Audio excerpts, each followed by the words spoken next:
তো চলেন আরো একবার শুরু করছি, আমরা জাভাস্ক্রিপ্ট সম্পর্কে জানবো। সো শুরুতে আমরা যেটা জানবো, জাভাস্ক্রিপ্টের ভ্যারিয়েবল সম্পর্কে আমাদের একটু ধারণা নেওয়া দরকার আছে। সো ভ্যারিয়েবলটা আবার কি জিনিস সেটা একটু জানি। আমরা অনেক ইউজ করেছি ছোটবেলা থেকে এখন পর্যন্ত। সেটা যেমন আমরা লিখেছি, কথার কথা লিখেছি না এরকম অনেকবার ছোটবেলায়। আমরা যখন ম্যাথমেটিক্স করতাম, মানে বিশেষ করে অ্যালজেব্রা যখন করতাম, তখন আমরা এগুলো ইউজ করছি প্রচুর। তো আমাদেরকে প্রোগ্রাম করার জন্য এরকম প্রচুর এরকম ধরে ধরে কাজ করতে হবে। এই যে ধরে ধরে যে কাজগুলো করতেছি, এইটাকেই বলা হচ্ছে ভ্যারিয়েবল। ভ্যারিয়েবল আবার আরেকটা সুন্দর নাম আছে এটার, অনেকে এটাকে আবার সুন্দর একটা নাম হিসাবে বলে, সেটা হচ্ছে গিয়ে আইডেন্টিফায়ার। কি আইডেন্টিফায়ার? মানে পরিচয়, ওকে, মানে পরিচিতি আর কি, কাইন্ড অফ। সো এই আইডেন্টিফায়ারটা যেমন এইটা, তো এখানে এমনও হইতে পারে, সে আমি লিখলাম কথার কথা, আমার ভ্যারিয়েবলটা এমন হইতে পারতো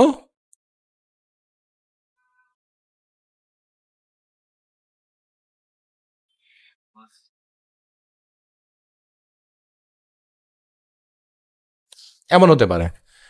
সো আপনারা জিনিস খেয়াল করলেন যে আমি মাত্র আবার একটা নতুন করে একটা লাইন অ্যাটাচ করতেছি, সেমিকোলন। সো জাভাস্ক্রিপ্টে যখনই আমরা একটা লাইন শেষ করব, অবশ্যই অবশ্যই আমাদেরকে এই সেমিকোলন ইউজ করতে হবে। সেমিকোলন ইউজ করা মানেই ও বুঝবে এই লাইন শেষ। আর যদি আপনি সেমিকোলন ইউজ না করেন, ও বুঝবে লাইনটা এখনো কন্টিনিউ চলতেছে। যদিও আমরা যেখানে কোড লিখবো সেখান থেকে আপনাকে বলে দিবে যে তুমি এখানে ভুল করতেছো, রেড কালার করে রাখবে। সো সেমিকোলন যখন আমরা দিব, তখনই দেখবেন যে আমাদের এই রেড কালারটা উঠে যাবে। ইট মিনস আমাদের কোডটা ঠিকঠাক হয়ে যাবে। কিন্তু জাভাস্ক্রিপ্টে ভেরিয়েবল আসলে এভাবে ডিক্লেয়ার করে না। আমি যেভাবে লিখলাম এতক্ষণ পর্যন্ত, করার জন্য একটা কিওয়ার্ড ইউজ করতে হয়, মানে একটা শব্দ ব্যবহার করতে হয়। এগুলাকে প্রোগ্রামের ভাষায় বলা হয় কিওয়ার্ড। ওই প্রোগ্রামের কিওয়ার্ডের আরও ফিচার্স আছে, সামনে জানাবো। সো সেই কিওয়ার্ডটা কি, একসময় আমরা যেটা ইউজ করতাম সেটা হচ্ছে এটা, var, মানে ভ্যারিয়েবলের সংক্ষিপ্ত রূপ var। আর লেটেস্ট যারা আমরা, মানে লেটেস্ট যখন চলে আসছে, এখন সবাই ইউজ করে এটা লেট। তাহলে আমরা লিখবো let Masud equals to double কোটের মধ্যে হ্যালো। তার মানে আমরা আবার লিখতে পারি এরকম,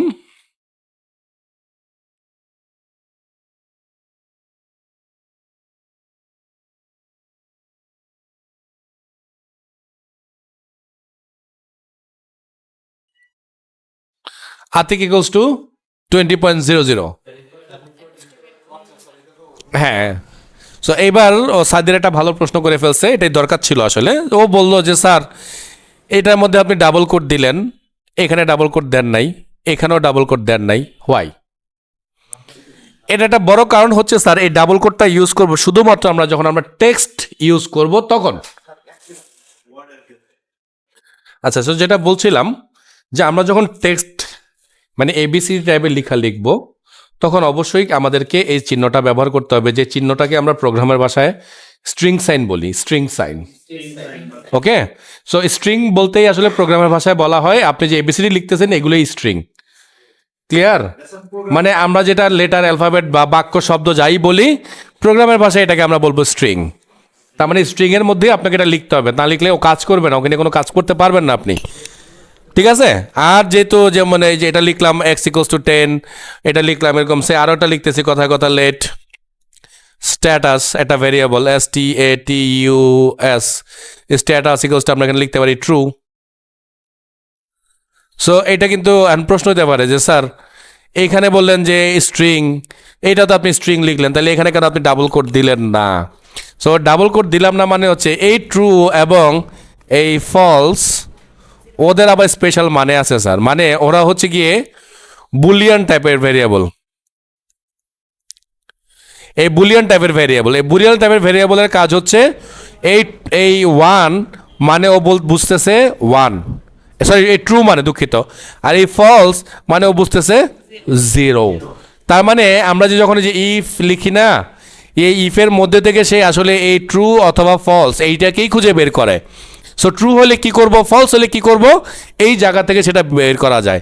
তো এই কারণে এই ট্রু আর ফলস কিন্তু আমরা ডাবল করে দিতে পারবো না। সো ডাবল করে যখন দিয়ে দিব, এই ট্রু এর মানেটা তখন আর ট্রু, মানে এই এই যে আমরা যে ট্রু বলতে যে আমরা ওয়ান বুঝি সেটা আর থাকবে না, তখন সেটা শব্দ হয়ে যাবে। ক্লিয়ার? আচ্ছা, এইবার আপনাদেরকে আরো একটা জিনিস আমি জানাই।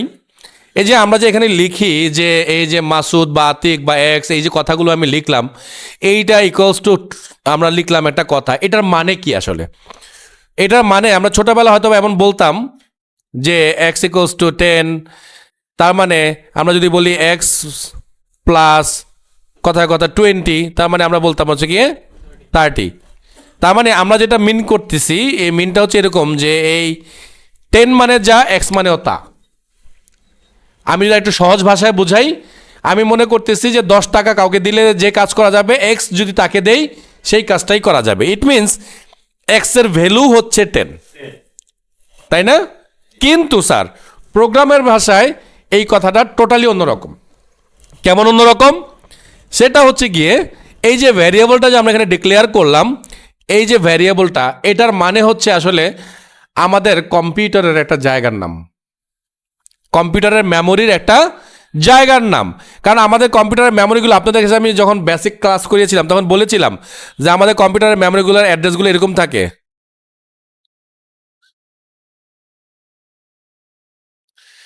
এরকম একটা অ্যাড্রেসে থাকে, এবং আমি বলেছিলাম এই নাম্বারগুলো হচ্ছে হেক্সা নাম্বার, তাই না? তাহলে এখন প্রশ্ন হতে পারে যে স্যার এটা আবার কি বলতেছেন হাবিজাবি কথা। হ্যাঁ, একটু ক্লিয়ার করি, কনসেপ্টটা বুঝে নেন আগে। এই যে 10 আমি যে রাখলাম, এই 10-এর একটা ডেটা টাইপ আছে। আসলে ডেটা টাইপ বলতে এই ডেটাটাকে আমরা বলি ইন্টিজার। আপনারা যারা একটু সায়েন্সে ছিলেন তাদের জানা কথা, অথবা অনেকে আমরা আবার এটাকে বলতাম রিয়েল নাম্বার। যদি রিয়েল নাম্বার মানে আবার এটা মিন করে না, কম্পিউটার সায়েন্সে রিয়েল নাম্বার বলতে আবার একটু অন্য কিছু বোঝায়। সো আমরা মেনলি এটাকে ধরবো এটা ইন্টিজার। সো ইন্টিজার মানে কি? ইন্টিজার মানে হচ্ছে যার সাথে দশমিক থাকবে না, সে দশমিক ছাড়া নাম্বার হবে, পূর্ণ সংখ্যা হবে। ক্লিয়ার? আচ্ছা, এইবার আরো একটা প্যাচাল আছে, সেটা কি? কম্পিউটারে এই ইন্টিজার নাম্বারকে রাখতে হলে কম্পিউটারের কাছে আমাকে 4 বাইট জায়গা চাইতে হয়। তার মানে আমি আসলে একটা ভেরিয়েবল দিয়ে কি বুঝাইতেছি এটাকে আমি এবার সামারাইজ করতেছি, এবার বুঝেন। আমি বলতেছি যে কম্পিউটারের মধ্যে একটা জায়গা খুঁজে বের করো যে জায়গাটার মধ্যে 4 বাইট জায়গা আছে। তো সেই জায়গাটার নাম এমন হইতে পারে না, এমন 4টা নাম হবে, কারণ এটা তো একটা বাইটের নাম, সেরকম 4টা বাইটের নাম এরকম হবে, মিলাইয়ে ও কি করবে, আমার জন্য একটা জায়গা দখল করবে। ওকে, ওই দখলকৃত জায়গার মধ্যে সে কি করবে, এই আমি একটা বক্স তৈরি করলাম যে এই একটা জায়গা সে দখল করলো, এই দখলকৃত জায়গার মধ্যে সে এই 10কে স্টোর করবে। কিন্তু যখনই আমার ওকে দরকার হবে তখনই আমি ওকে কল করবো। ওকে কল করতে হলে আমাকে কি করতে হবে, কোন জায়গায় আছে সেই জায়গাটাকে আমাকে খুঁজে বের করতে হবে। যেমন একটা পোস্টম্যান কি করে, ওটা চিঠির মধ্যে একটা স্পেশাল অ্যাড্রেস থাকে, একটা অ্যাড্রেস থাকে, তো তাই না?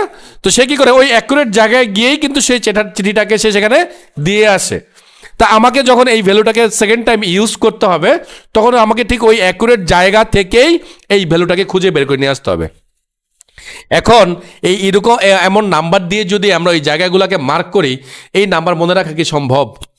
একদমই ইম্পসিবল কিন্তু আমাদের জন্য। তো এই জন্য যারা প্রোগ্রাম বানাইছে বা প্রোগ্রাম নিয়ে যারা কাজ করছে তারা কি করলো, তারা এই ভেরিয়েবল নামের একটা সিস্টেম অ্যাপ্লাই করলো যে হ্যাঁ, ওই পুরো জায়গাটাকেই আমরা এরকম একটা ব্যারিকেড করে দিব, ব্যারিকেড করে তার একটা নাম দিয়ে দিব, যেই নামটা হবে সে কথা মাসুদ। তার মানে এরপর থেকে যখনই আমি এটাকে ইউজ করতে চাবো তখনই আমি এই নামটাকে কল করবো। সো এই নামটাকে কল করলে ও আমাকে এই বক্সটাকে রিপ্রেজেন্ট করবে, এবং এই বক্সের মধ্যে যে ভ্যালুটা আছে সেই ভ্যালুটাকে আমি তখন খুঁজে পাবো। আচ্ছা, এইবার আপনাদের প্রশ্ন, অল্টারনেটিভ প্রশ্ন আপনাদের কাছে চলে আসতে পারে, যদি আসে নাই আমি এটার অ্যান্সার এখনই দিচ্ছি। সে আমি প্রথম লাইনে লিখলাম, আমি একটা ভেরিয়েবল এখানে ডিক্লেয়ার করতেছি যে লেট এ ইকুয়ালস টু 20। একটু পরে আবার বললাম এ ইকুয়ালস টু 30। একটু পরে আবার বললাম এ ইকুয়ালস টু 40। এখন বলেন তো সে কি করবে? সে কি করছে, প্রথমেই এ ইকুয়ালস টু 20, তার মানে এই বক্সের মধ্যে 20 জমা করছে।